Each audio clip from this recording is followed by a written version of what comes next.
La clase del día de hoy vamos a terminar de completar la parte de la mecánica del sólido en el campo elástico que corresponde a las relaciones constitutivas de los materiales. ¿Qué quiero decir con las relaciones constitutivas o qué implican estas relaciones que existen entre los campos tensoriales de tensiones y los campos tensoriales de deformaciones? Como se habrán dado cuenta al ir desarrollando los ejercicios de la práctica, hasta ahora no habían necesitado en ningún momento definir para encontrar, por ejemplo, las ecuaciones de equilibrio entre tensiones y fuerzas aplicadas en el sólido, o para encontrar cuáles eran los desplazamientos que tenían lugar como consecuencia de las relaciones que existían entre tensiones, entre deformaciones y desplazamientos. No habían en ningún momento tenido que definir el tipo de material con el que estaban trabajando. Ese tipo de material, sin embargo, tiene un efecto muy claro. Uno entiende muy rápidamente que no es lo mismo construir una estructura de un material como el acero o un material como una goma o como un cerámico o como un suelo inclusive. Entonces, en esta clase del día de hoy lo que vamos a ver es cuál es la forma que toman esas relaciones constitutivas cuando estamos trabajando con los distintos materiales típicos de construcción. Para eso lo que vamos a presentar es lo que se denomina ecuaciones constitutivas o relaciones constitutivas de los materiales. En general, estas ecuaciones constitutivas son funciones que dependen de una serie de variables. Lo primero que vamos a dejar en claro es que las relaciones que existen entre los campos tensoriales de tensiones y los campos tensoriales de deformaciones no solo dependen del tipo de material con el que estamos trabajando, sino que además existen otras variables, como por ejemplo la temperatura o como por ejemplo el tiempo, que no vamos a tratar en el marco de esta cátedra o de este curso, pero que sin embargo es importante que ustedes tengan en cuenta que tienen una relación y que tienen una influencia luego en el comportamiento de los materiales cuando estamos trabajando en distintos entornos. A los efectos de la temperatura, el ejemplo más clásico o más simple de identificar es el de un material como es un asfalto. El material asfáltico en su estado sólido es aquel que se encuentra a temperatura ambiente. El asfalto a temperatura ambiente tiene un comportamiento, tiene una relación entre tensiones y deformaciones que se corresponde con un sólido. Sin embargo, al momento de ser aplicado, se calienta en las máquinas asfaltadoras y lo que termina sucediendo es que ese sólido se convierte en un fluido viscoelástico que evidentemente no tiene la misma relación tensión-deformación que cuando está a temperatura ambiente. Esto sucede en la mayoría de los materiales. Los aceros, por ejemplo, cuando deben ser trabajados y modificados por fuera del campo elástico, estamos hablando en el campo elastoplástico, como por ejemplo en un alto horno, necesitamos modificar una dimensión para que se convierta de un bloque tridimensional en una chapa. No se realiza esa compresión o esa modificación de la geometría por aplastamiento a temperatura ambiente, sino que se eleva la temperatura del material de manera tal de que sea más fácil esa modificación, ese cambio constitutivo, porque además necesitamos darle determinadas características a esos aceros en función del tipo de tratamiento térmico que luego se le realiza al mismo. Otra variable que nosotros no vamos a incluir dentro de nuestras ecuaciones constitutivas, pero que también es importante que ustedes tengan en cuenta, es el tiempo. En este caso, para los materiales típicos de construcción, lo más típico para darse cuenta de cuál es el efecto del tiempo es el hormigón. El hormigón es un material anisótropo que está constituido por partículas de arena, partículas de canto rodado o materiales, una fracción gruesa de suelo o de piedra de un determinado tamaño. Tiene un contenido de cemento, tiene un contenido de agua y algunos aditivos que modifican la trabajabilidad del hormigón en estado fresco. Cuando se genera esa mezcla de esa serie de sólidos más el agua, lo que se constituye es una pasta que tiene también un comportamiento tipo fluido viscoelástico. Dependiendo de la cantidad de agua-cemento o de la relación agua-cemento, va a tener mayor fluidez o va a ser una pasta un poco más sólida, pero siempre va a ser una pasta que en el momento de ser colocada va a adoptar la forma de el encofrado en el cual uno lo vaya a colocar y va a empezar a tomar rigidez por cambios químicos que se producen en el interior de esa pasta por la reacción entre el cemento y el agua, los álcalis del cemento, el agua y una serie de procesos químicos que se producen, que lo que generan es un cambio físico en ese material que va cambiando de su estado fluido, viscoelástico, a un estado rígido inicialmente y luego un estado sólido. Pero esa rigidez que va tomando ese material va cambiando a lo largo del tiempo. Si nosotros, ese proceso que se denomina fragüe del hormigón, conlleva muchos días. Inclusive el proceso de endurecimiento que tiene el hormigón a lo largo del tiempo, se dice que tarda varios años en tomar la resistencia última del material.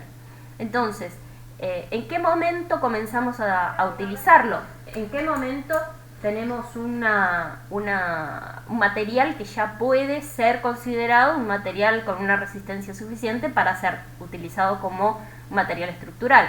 En general se le da a las estructuras resistentes por lo menos 21 días o 28 días para que tome una determinada porción de esa resistencia final o resistencia característica del material.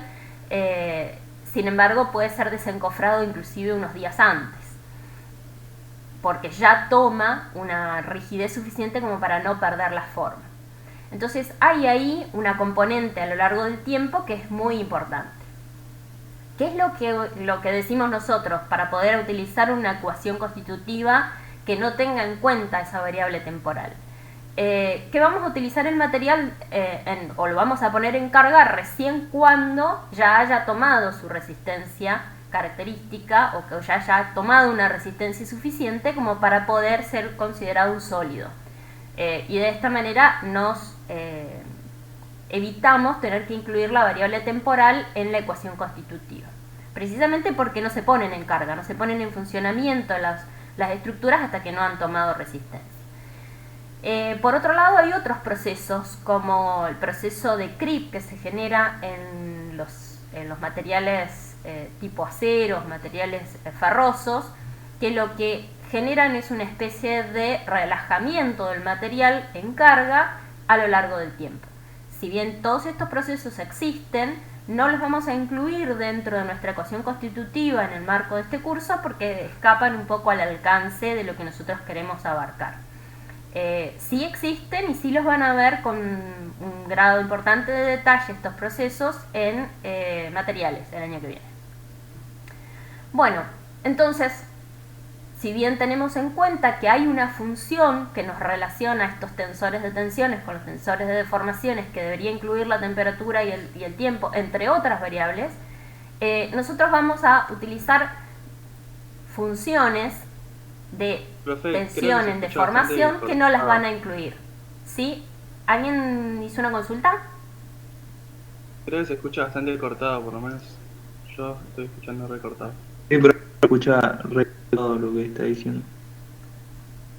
Bueno, yo estoy grabando la clase y la voy a subir inmediatamente cuando termine de darla, así que si no se entiende, la vuelven a ver después en el canal de la cátedra, por favor.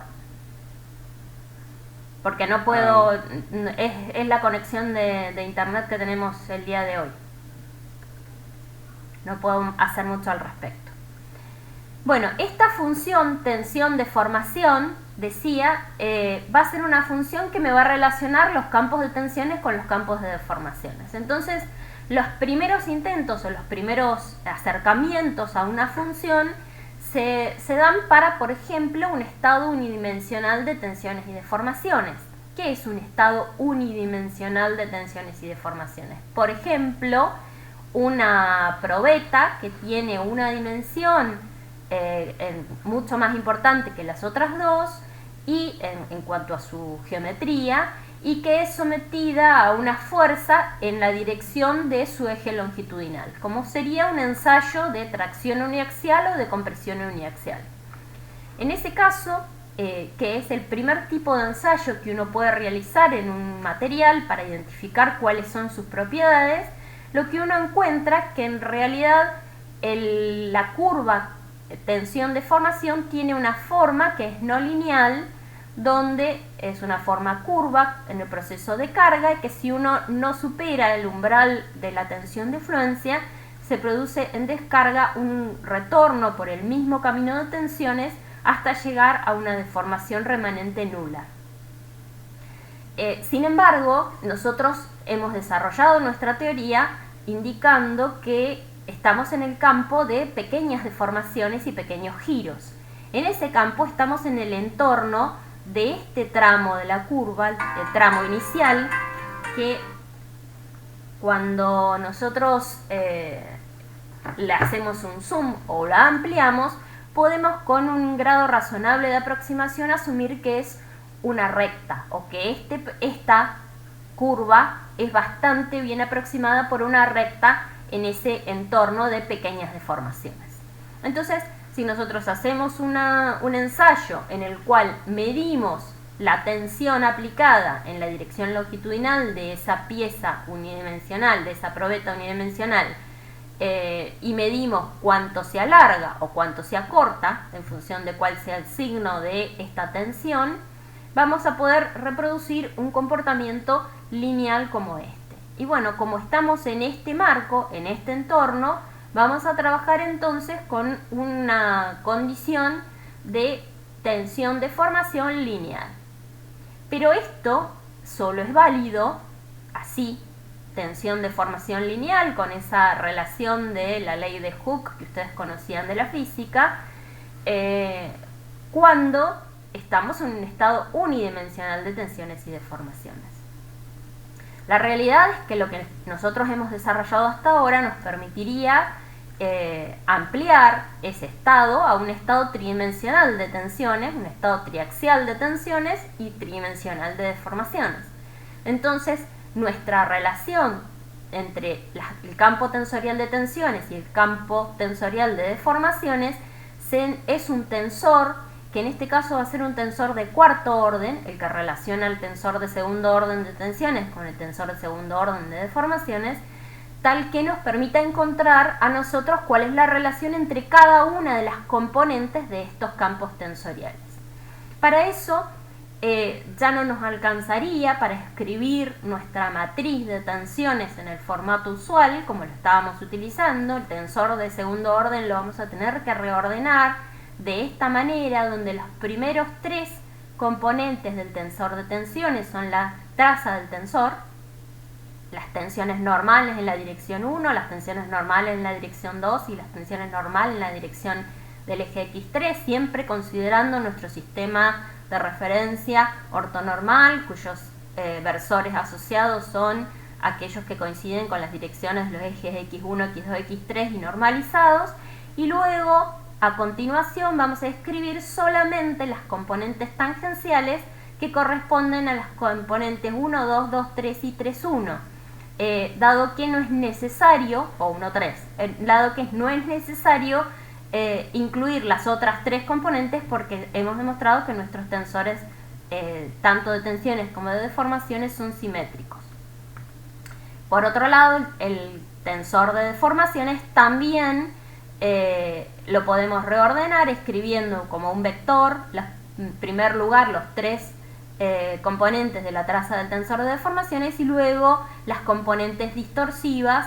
Estas son las deformaciones específicas longitudinales en la dirección 1, 2 y 3, y a continuación están las componentes de distorsión, que son la mitad del cambio de ángulo de la dirección 1, 2, 2, 3 y 1, 3.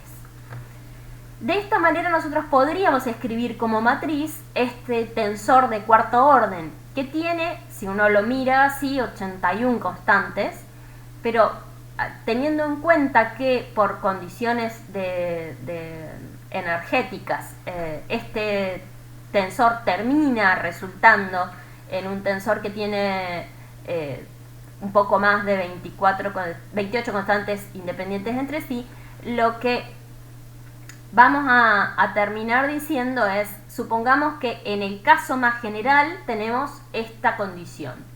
La realidad es que nosotros no somos capaces de identificar tantas constantes independientes entre sí en un material tan heterogéneo, tan general. Entonces empezamos a analizar cómo son nuestros materiales realmente. Nuestros materiales a lo sumo pueden ser anisótropos, es decir, si nosotros consideramos que tienen algunas direcciones principales en las cuales podemos considerar que tienen constantes que son equiparables o homogéneas en esas direcciones. Si son ortótropos, es decir, si tienen 3 direcciones, se reducen un poco más la cantidad de constantes independientes entre sí, y si consideramos materiales que son isótropos y homogéneos, es decir, que podemos considerar que en las 3 direcciones tienen el mismo tipo de comportamiento, el material, vamos a necesitar 2 constantes independientes entre sí para poder identificar la relación que hay entre el campo tensorial de tensiones y el campo tensorial de deformaciones. Entonces, si bien nosotros podemos trabajar con materiales un poco más genéricos, vamos ahora, a continuación, a desarrollar cuáles son esos 2 constantes o cuáles son los ensayos que nosotros podemos realizar, ensayos de laboratorio, para caracterizar las constantes que nos permiten relacionar los campos tensoriales de tensiones con los campos tensoriales de deformaciones. El ensayo más típico es el que ustedes han venido viendo hasta ahora, que es el ensayo de tracción y compresión simple, en el cual se toma una probeta del material que yo voy a ensayar, que puede ser lo más típico, los ensayos de tracción es en aceros, los ensayos de compresión son los ensayos que caracterizan los hormigones, porque son distintos. ¿Por qué no hacemos ensayos de tracción en hormigones? Porque el hormigón es un material que no tiene un comportamiento simétrico en tracción y compresión. Es un material que es muy eficiente, es muy bueno trabajando en compresión, toma muy altas tensiones de compresión y se mantiene en estado elástico. Sin embargo, el acero es un material que es muy eficiente tanto en tracción como en compresión. Tiene tensiones de fluencia que son superiores inclusive a la tensión de compresión del hormigón. Pero, ¿cuál es su desventaja? ¿Por qué no hacemos todas nuestras estructuras de acero? El costo. El costo de construir la estructura resistente de una vivienda, por ejemplo, en acero en relación a la misma tipo de estructura en un hormigón es significativamente inferior en el caso de nuestra zona, en nuestro país, en el caso de los hormigones en relación a los aceros. En otros países donde no hay tanta disposición de áridos o donde el acero tiene un valor relativo que es más eficiente, se construyen las estructuras resistentes de los edificios en general en acero, como por ejemplo en Estados Unidos. En Argentina, en Latinoamérica en general se utilizan más los hormigones, pero no se utilizan los hormigones simples, se les denomina al hormigón que está constituido por agregados gruesos, finos, cemento y agua, más algunos aditivos que le dan trabajabilidad. A ese hormigón simple se le agrega armadura, que es simplemente barras de acero que están colocadas previo al colado del hormigón, de manera tal de que cuando se produce el proceso de fragüe del hormigón se mantiene en el interior el acero y pasa a ser un material que tiene un comportamiento tanto en tracción como en compresión que es mucho mejor que el del hormigón simple, porque le permite tomar tracciones precisamente colocando esas barras de acero en el lugar adecuado, de manera tal de que sean las barras de acero las que tomen la tracción que el hormigón no es capaz de soportar. En ese caso las estructuras se llaman de hormigón armado, no de hormigón simple, y es lo que usualmente nosotros utilizamos como material de construcción. Bueno, para eso nosotros tenemos que poder caracterizar tanto el acero como los hormigones en estado de solicitación simple. ¿Por qué? Porque si nosotros queremos hacer un ensayo donde tenemos un estado triaxial de tensiones, la superabundancia de variables que nos implica tener demasiadas incógnitas nos impide identificar claramente cuál es la causa y el efecto. En consecuencia, se utilizan ensayos en los cuales es posible aislar un único componente o una única parte de manera tal de encontrar las distintas variables que nos permitan a nosotros armar esta ecuación constitutiva. Entonces decía, el ensayo de tracción o de compresión es un ensayo que acabo de describir, en el cual uno mide ya sea la fuerza aplicada, fuerza de tracción en el caso de este esquema que tengo aquí para esta probeta.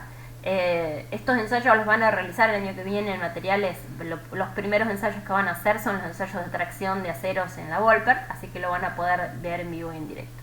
Yo se los muestro aquí por la forma en que funcionan. Lo que se grafica es o la fuerza y el desplazamiento que se produce entre dos puntos relativos de esta probeta, o ya se traduce en tensión simplemente dividiendo por el área de la probeta en el sector donde estoy realizando el ensayo, y el desplazamiento se traduce en deformación midiendo por la longitud original del tramo que está siendo ensayado, la longitud final, y calculando la deformación específica longitudinal en la dirección de aplicación de la carga. De esta manera nosotros podemos escribir nuestro tensor de tensiones con una única componente no nula, que es la tensión en la dirección de aplicación de la carga. En este caso pondríamos nuestro eje X1 en la dirección longitudinal de la probeta y podríamos encontrar este tensor de tensiones. Si dibujamos un círculo de Moore asociado, la única tensión no nula en este caso es la tensión normal, sigma VB, que en este caso coincide con sigma 1. Voy a dibujar un poquito más los ejes porque yo no los veo bien. Esta tensión sigma VB tiene una componente no nula, que es la tensión sigma 1, y tiene una componente, una segunda tensión principal y tercera tensión principal igual a 0. De esta manera nuestro círculo de Moore queda dibujado de esta manera. Las máximas tensiones de corte a las cuales va a estar sometida esta probeta van a ser la mitad de la tensión tangencial aplicada. Esta va a ser la máxima tensión tangencial, donde aquí este valor se corresponde con la mitad de la tensión sigma 1 aplicada, que es el radio del círculo de Moore. Bien, este es un tipo de ensayo. ¿Qué es lo que nos permite identificar? Ya lo habíamos desarrollado cuando vimos solicitación axil. Cuando yo dibujo esa pendiente, tensión, deformación o fuerza de desplazamiento, la pendiente de esta curva es el módulo de elasticidad longitudinal o módulo de Young. Entonces aquí yo podría identificar un parámetro que es el módulo de Young.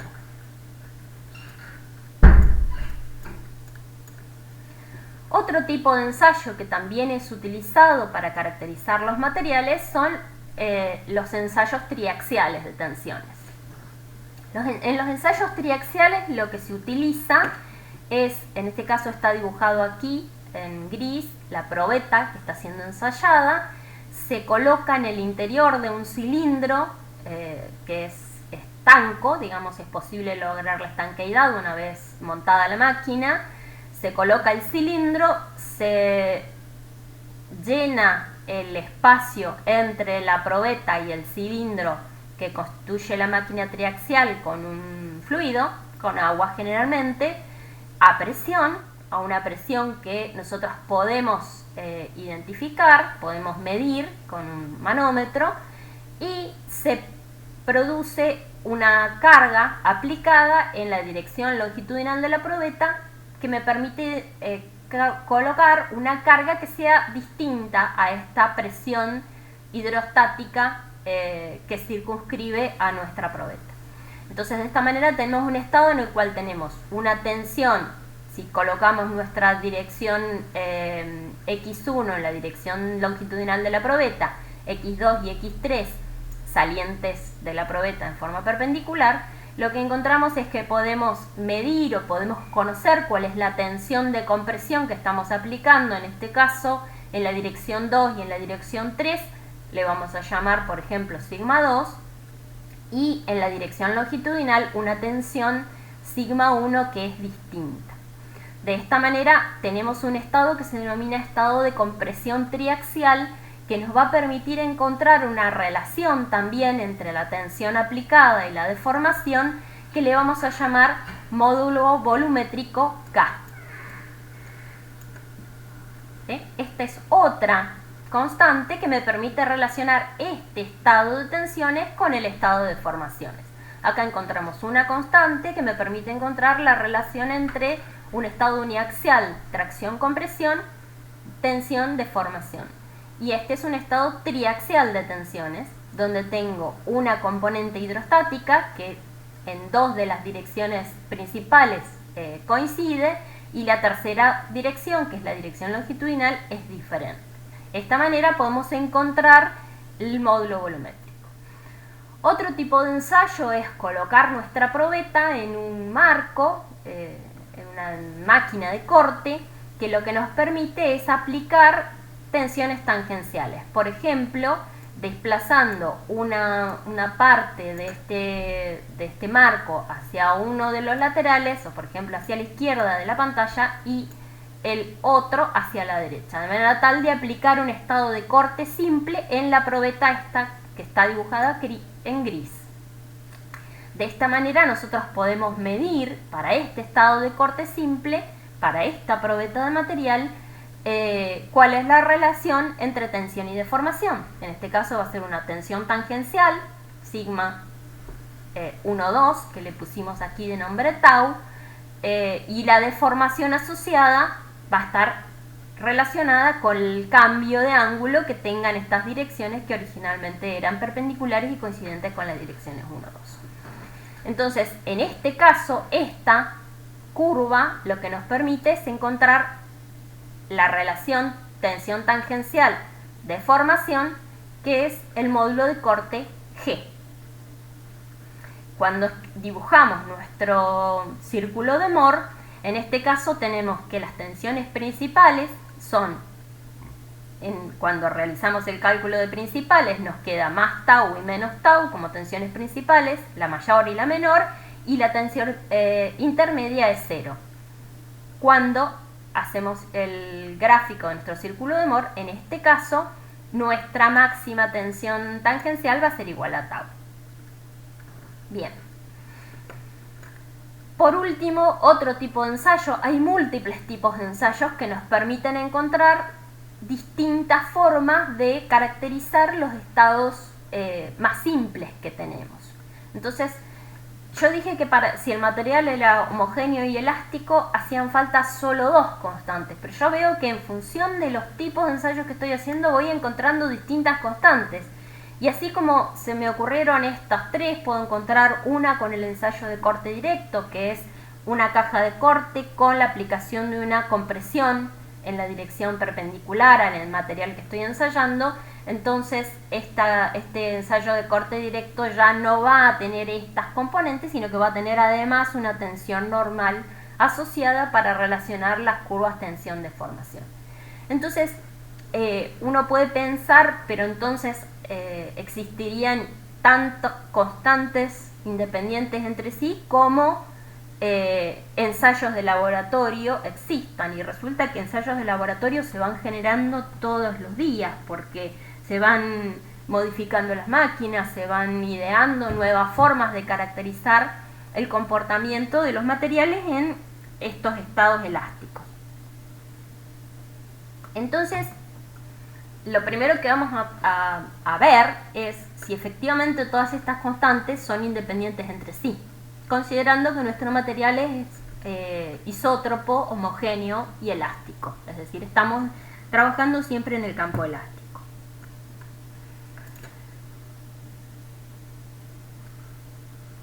Para eso vamos a idear el ensayo triaxial, pero le vamos a dar como premisa que vamos a colocar en forma hidrostática, es decir, las componentes de presión que generan el fluido le vamos a dar de nombre P, y vamos a aplicar en forma vertical, es decir, en la dirección longitudinal de la probeta, la misma carga, de manera tal de tener un estado de compresión hidrostática ideal, con todas las caras de la probeta sometidas a la misma carga de presión de compresión.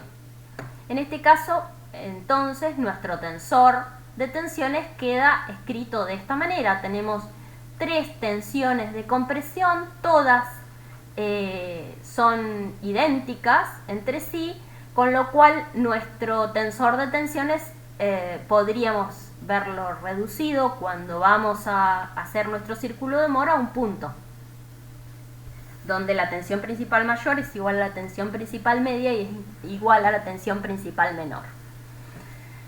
¿Qué es lo que vamos a medir? Vamos a medir qué tanto se achica o se disminuye las dimensiones de esta probeta, que vamos a asumir que es un cubo a priori, es decir, que tiene la misma dimensión en las 3 direcciones principales, y como es un material homogéneo, tenemos isótropo, tenemos como consecuencia de esta compresión P en la dirección 1, en la dirección 2 y en la dirección 3, deformaciones de acortamiento de estas dimensiones que son en todos los casos iguales, porque consideramos que nuestro material es isótropo. Es decir, lo que estamos diciendo es que la deformación específica longitudinal en la dirección 1 es igual a la deformación específica longitudinal en la dirección 2, es igual a la deformación específica longitudinal en la dirección 3,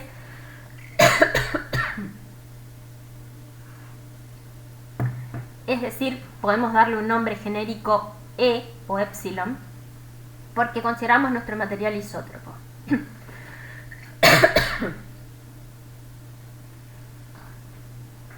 Y por otro lado, también podemos ver que como consecuencia de que no tenemos ninguna tensión aplicada en forma tangencial, no hay ninguna componente que sea responsable de una distorsión de este cubo. Solamente va a haber achicado su volumen en forma idéntica en las 3 dimensiones. Entonces, las deformaciones de distorsión, es decir, las componentes que están por fuera de la diagonal principal, son todas 0. Bien, cuando nosotros dibujamos para este ensayo cuál es la relación que hay entre la tensión, y en este caso nos resulta útil el primer invariante de deformación, es decir, la suma de la traza del tensor de deformaciones, lo que encontramos es esta variable, esta constante, mejor dicho, no esta variable, que es la pendiente de esta curva, que es el módulo volumétrico K. Entonces podemos simplemente escribir la relación que hay entre la tensión media, que es la tensión hidrostática aplicada, es decir, la suma de la traza del tensor, y el invariante de deformación. Este invariante de deformación era epsilon 1, 1, más 1, más 2, 2, más 3, 3. Esta relación entonces la vamos a describir como que la tensión media es igual a 3 veces módulo volumétrico por la deformación media. Y esta es la primera parte que nosotros vamos a tener escrita de nuestra ecuación constitutiva.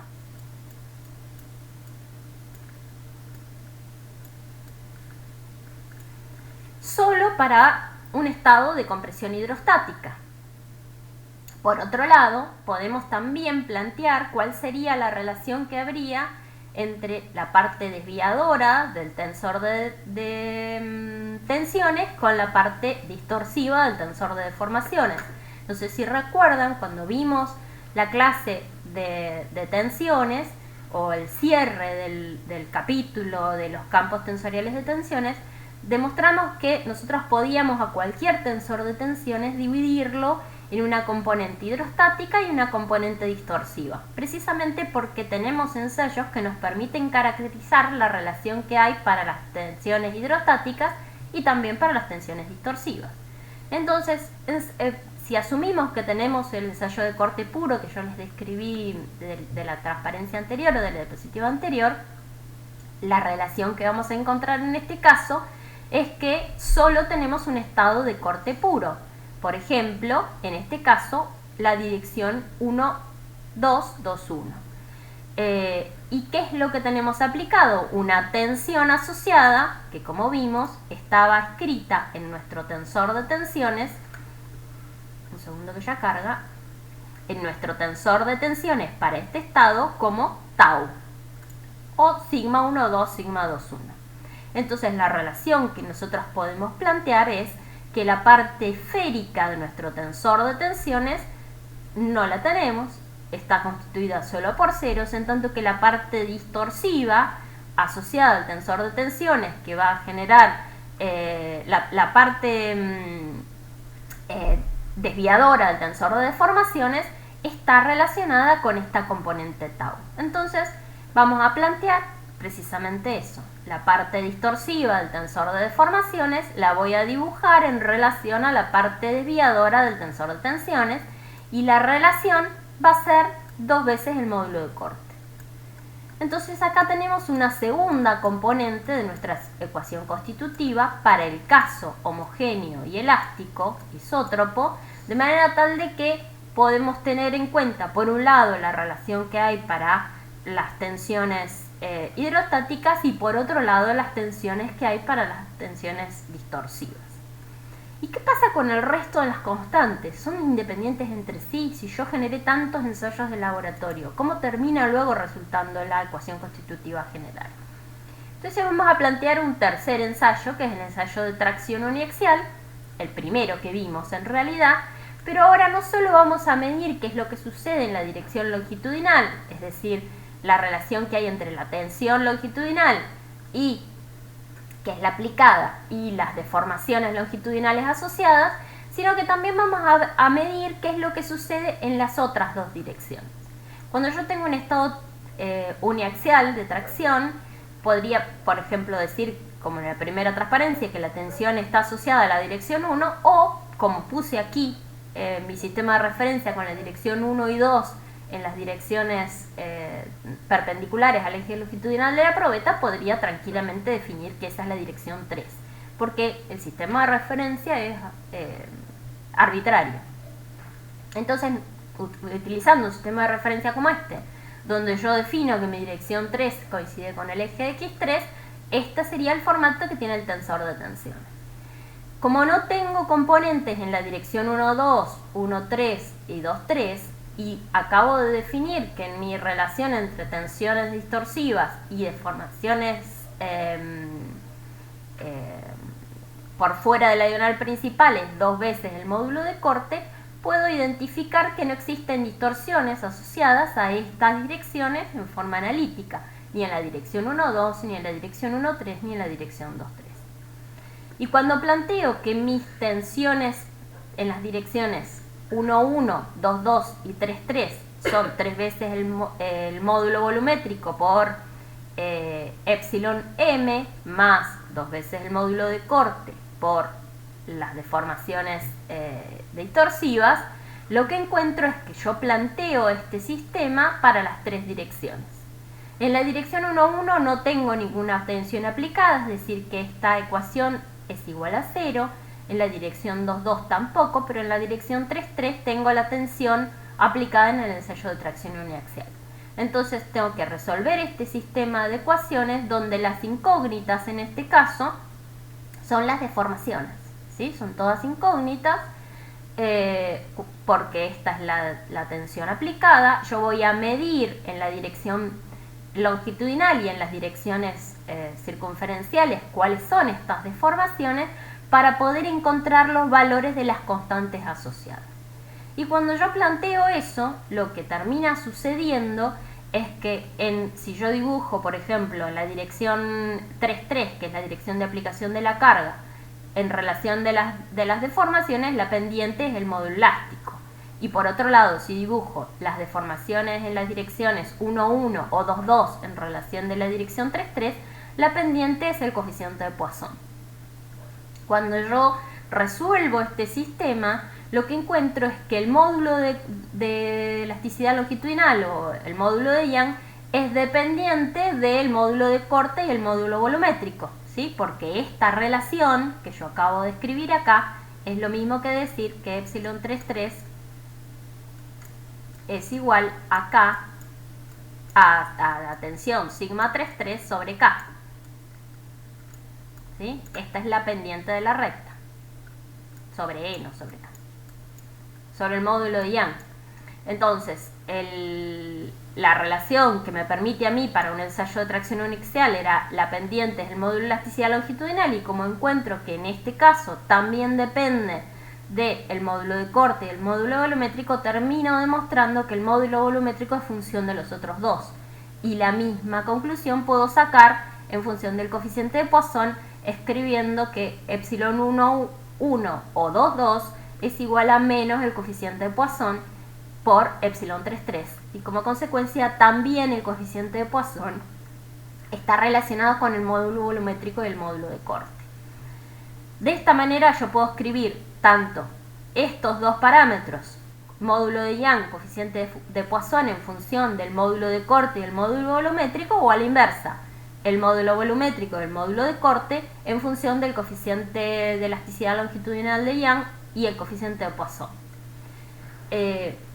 Y se puede demostrar de la misma manera haciendo otro tipo de ensayos, por ejemplo los ensayos típicos de la ME, que también, considerando que el material es homogéneo y elástico e isótropo, que tanto los dos coeficientes de la MET dependen del módulo de elasticidad longitudinal y del coeficiente de Poisson, o del módulo volumétrico y del módulo de corte. En consecuencia, nosotros podemos percibir que solo hay dos componentes o dos variables necesariamente independientes entre sí, de manera tal de que yo pueda plantear mi relación constitutiva completa. La relación que hay entre tensiones y deformaciones, entonces la puedo escribir, por ejemplo, de esta manera, donde planteo que la parte esférica del tensor de tensiones está relacionada con 3 veces el módulo volumétrico por la parte de la traza del tensor de deformaciones, y la parte distorsiva del tensor de tensiones con la parte desviadora del tensor de deformaciones con 2 veces el módulo de corte. Y así como pude plantear de esta manera, que es la manera más sintética o la manera que a nosotros nos parece la más fácil de recordar a la hora de hacer la ecuación constitutiva, planteando las relaciones que hay, por ejemplo, entre los coeficientes de la ME y el módulo volumétrico y el módulo de corte, podemos escribirla en función de los coeficientes de la ME, o podemos escribirla en función de los módulos de elasticidad longitudinal y el coeficiente de Poisson, como están escritas de esta manera. De esta manera acabamos de demostrar, o acabamos de terminar de cerrar la totalidad de las ecuaciones generales de la elasticidad lineal, simplemente. No hemos demostrado cuál es la forma que tiene la matriz constitutiva o el tensor constitutivo en el caso más genérico de todos, porque consideramos que en el campo de pequeñas deformaciones y pequeños giros en el cual trabajamos, es bastante aproximado y bastante cierto considerar que nuestros materiales son homogéneos y por lo tanto pueden considerarse de comportamiento lineal. ¿Qué hemos cerrado hasta ahora? Todas nuestras ecuaciones de equilibrio, que son 3 ecuaciones de equilibrio, que están escritas de esta manera, tanto en el interior del sólido como en la superficie, donde en el caso de la superficie toma el formato del vector tensión en la superficie equilibrado con las fuerzas superficiales, y en el interior del sólido con las fuerzas volumétricas. Son 6 variables, que son las 6 componentes de tensión, que son variables de estas ecuaciones. Las ecuaciones constitutivas, que acabamos de ver, que son 6 componentes de tensión y 6 de deformación, son las ecuaciones que nos relacionan tensiones con deformaciones, y habíamos visto que las ecuaciones cinemáticas que tienen este formato tienen 6 variables, que son las componentes de tensor de deformaciones, y 3 de desplazamientos en las 3 direcciones de este sistema de coordenadas. ¿Cómo podemos identificar estos parámetros? En general hay distintas maneras. Dependiendo del alcance que tenga nuestro proyecto, puede ser que nosotros encaremos la gestión de un laboratorio propio, si es un proyecto de gran envergadura, donde para cada tipo de material que nosotros vayamos a utilizar vamos a medir, de acuerdo a las características que tenga nuestro laboratorio, vamos a poder medir, por ejemplo, el módulo volumétrico y el módulo de corte, o vamos a poder medir el módulo de elasticidad longitudinal y el coeficiente de Poisson, o los coeficientes de Lamé, y vamos a poder, en función de estas relaciones que acabamos de mostrar, encontrar los otros en caso de que quisiéramos utilizar un formato de ecuación constitutiva diferente.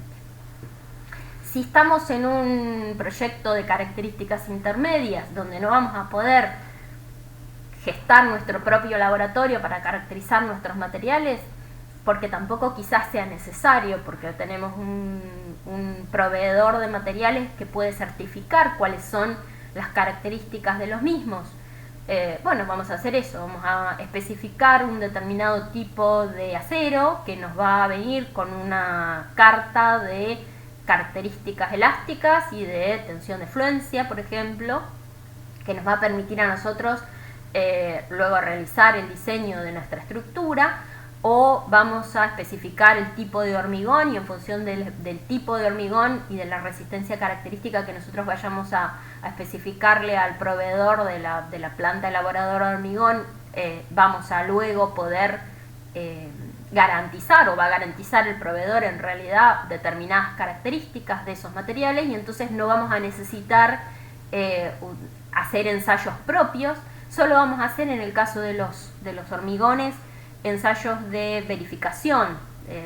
Una vez que está colocado el hormigón, se generan una serie de probetas que luego se ensayan, si el proyecto tiene una envergadura suficiente, de manera tal de verificar que efectivamente se han logrado esas características que nosotros estábamos pensando en nuestro material, y entonces podemos continuar trabajando y elaborando una estructura que sea de una magnitud considerable, ¿no? Si estamos haciendo un diseño para una estructura que no es tan crítica, vamos a especificar un material típico de provisión de un corralón o de una determinada acería, y vamos a identificar cuáles son los parámetros estándares para esos materiales. En general, en ese caso, de acuerdo al proveedor, van a venir especificados, o podemos utilizar parámetros de bibliografía que sean típicos. Todo esto, ¿por qué es? Porque si yo tengo un proyecto que tiene una envergadura muy considerable, voy a tener recursos para afrontarlo, dentro de los cuales la variable a considerar que sea gestar mi propio laboratorio, por ejemplo, si estuviéramos haciendo una central hidroeléctrica o una central nuclear. La especificación de los materiales y la caracterización de los materiales tiene una criticidad que es muy importante, porque en una estructura masiva como esa, de grandes dimensiones, tener que utilizar un factor de seguridad más elevado por incertidumbre respecto de cuál es el comportamiento, tensión, deformación de los materiales, nos puede resultar muchísimo más oneroso que hacer un laboratorio, caracterizar nuestros materiales y ajustar el diseño y la ejecución de la estructura en función de los materiales que nos han sido provistos.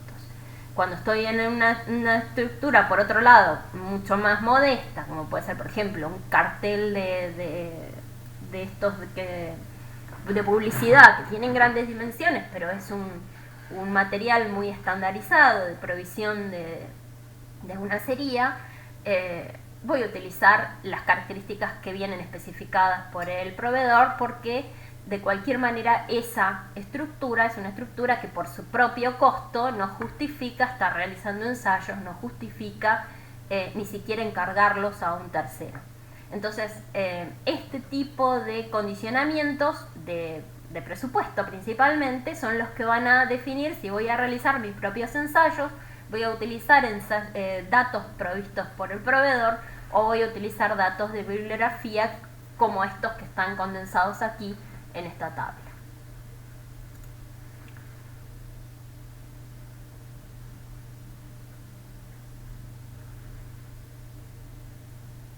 Bien, por otro lado, ustedes ya han visto esto, solo lo vamos a refrescar.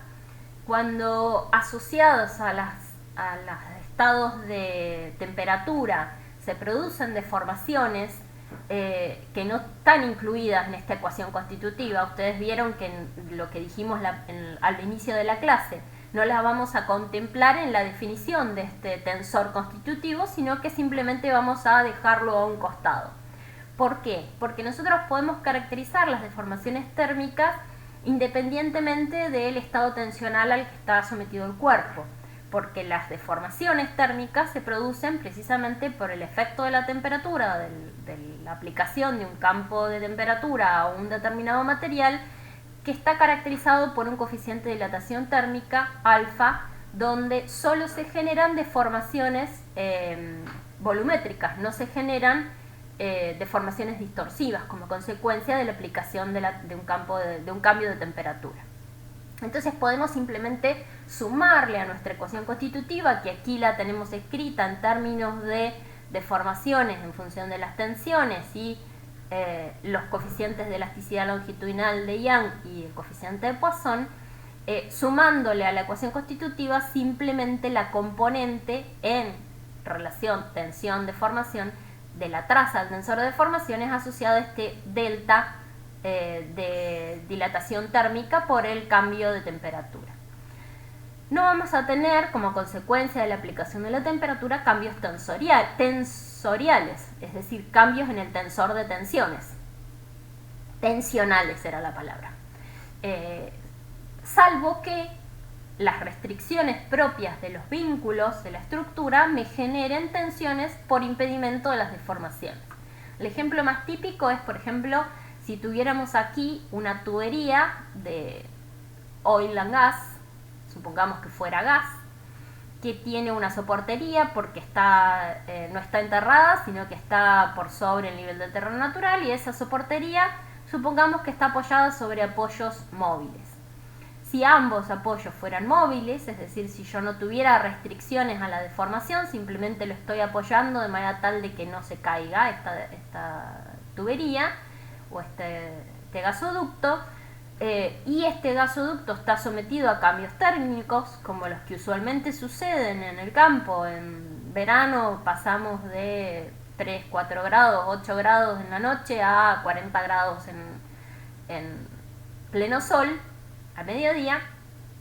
Si esta estructura no está restringida de desplazamiento, se va a producir un cambio de la longitud original L que tenía este tramo de la tubería y va a pasar a tener una longitud delta L, con lo cual la deformación asociada va a ser delta L sobre L y va a ser igual a el coeficiente de dilatación térmica por el cambio de temperatura. No va a haber ninguna tensión asociada a esta dilatación o a la contracción asociada al cambio de temperatura inverso cuando se reduce la temperatura al bajar el sol. En cambio, si en vez de colocarle apoyos móviles yo tuviera solidariamente atado este punto al suelo y este también, porque genera una soportería que tiene una brida que me impide la deformación de este tramo y yo le aplico un cambio térmico, se quiere generar esta deformación asociada al coeficiente de dilatación térmica por el cambio de temperatura, pero al no ser posible se me genera un estado de tensiones en esos puntos donde estoy impidiendo el desplazamiento relacionado con esa traza del tensor y en consecuencia las tensiones asociadas son iguales al coeficiente de elasticidad longitudinal de Young por la deformación, que no se puede producir alfa por delta T. Los coeficientes de dilatación térmicas más usuales los tienen dibujados aquí o los tienen escritos, sintetizados en esta tabla, pero pueden utilizar en general los que aparecen en la bibliografía. Es difícil encontrar que se hagan ensayos de temperatura para este tipo de materiales. Bueno, hasta aquí teníamos para la clase de hoy. La clase que viene vamos a cerrar la teoría ya de este tramo de la materia, porque vamos a ver cuáles son los bordes o cuáles son las superficies de fluencia, se denominan, que son los extremos de esta teoría, donde ya no podemos considerar que nuestros materiales se comportan elásticamente, sino que comienzan a tener comportamientos plásticos con deformaciones remanentes que ya no podemos caracterizar completamente con nuestra teoría como hemos ido desarrollando hasta ahora. Así que esta es la clase de hoy.